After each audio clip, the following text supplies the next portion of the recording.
अगर आप एक न्यू मैकबुक यूजर हो तो ये वीडियो आपके लिए बहुत ही काम का हो सकता है। इस वीडियो में मैं आपको बताने वाला हूँ फाइंडर के कुछ सीक्रेट्स जो कि एक नए यूजर को पता होने ही चाहिए। तो मैकबुक में डिफॉल्ट में ये स्टेटस बार ऑफ रहता है जिससे कि आपको पता चलता है कि आपके मैक में कितना स्टोरेज है। इसे ऑन करने के लिए आपको ऊपर व्यू पे क्लिक करना है एंड यहाँ से शो स्टेटस बार को ऑन कर देना है। अब आपको पता चलेगा कि आपके मैक में कितना स्टोरेज बचा हुआ है। इसके बाद आपको पाथ बार को भी टर्न ऑन करना है, जिसके बाद आपको पता चलेगा कि आप लोग किस फोल्डर में हो और किस फोल्डर के कितने अंदर हो।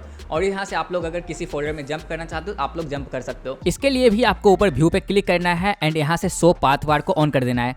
एंड अब आप लोग देख सकते हो यहाँ पे पाथ बार ऑन हो चुका है। अब मैं यहाँ से किसी भी फोल्डर में जंप कर सकता हूँ और मुझे सारे पाथ्स भी दिख रहे हैं। उसके बाद ये सारे फाइल डिफॉल्ट मोड में लिस्ट पे होते हैं। तो अगर आपको आइकन पसंद है तो आप लोग आइकन में चूज कर सकते हो। अगर आपको कॉलम पसंद है आप लोग कॉलम में जा सकते हो एंड ये प्रीव्यू पेन वाला भी आप लोग यूज कर सकते हो। तो मैं आइकन यूज करता हूँ, लेकिन आपको जो अच्छा लगता है आप लोग वो यूज कर सकते हो। उसके बाद फाइंडर में दो बहुत ही काम का चीज़ है, एक है साइड बार एंड दूसरा है टूल बार। तो आप लोग साइड बार को पूरा कस्टमाइज कर सकते हो और टूल बार को भी। आपको टूल बार पे राइट क्लिक करना है एंड आपके सामने कस्टमाइज का ऑप्शन आ जाएगा और यहाँ पे आपको बहुत सारे टूल्स मिलते हैं। तो आपको जो भी लगता है कि आप लोग इस टूल को सबसे ज़्यादा यूज करोगे उससे आप लोग टूल बार में ऐड करके रख सकते हो ताकि वो सबसे ऊपर में ही रहेगा। जैसे कि आप लोग यहाँ पे एयर ड्रॉप ऐड कर सकते हो। और अब आपको अगर किसी को कोई फाइल शेयर करना है, फाइल को उठाओ, एयर ड्रॉप करो एंड यहाँ से आप लोग आराम से किसी को शेयर कर सकते हो। और यहीं से अगर आपको कुछ रिमूव करना है तो आप लोग आराम से रिमूव भी कर दो ताकि आपका टूल बार खाली रहे। और यहाँ टूल बार में आप लोग कोई फाइल, फोल्डर या किसी ऐप को भी रख सकते हो और एक क्लिक करोगे वो ऐप खुल जाएगा, वो फाइल खुल जाएगा। और अगर कोई ऐप रखना चाहते हो उसके लिए भी कमांड पे क्लिक करो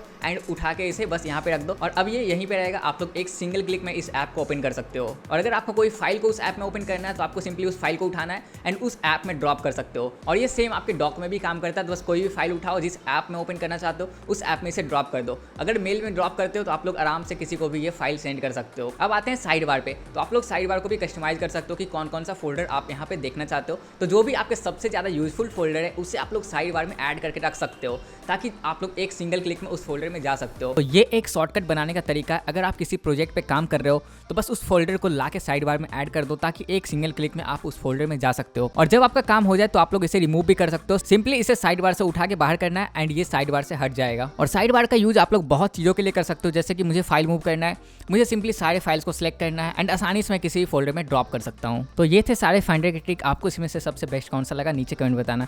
एंड मैकबुक से रिलेटेड और भी बहुत सारे वीडियोज है मेरे चैनल पे, तो जाके वो सब भी देख सकते हो।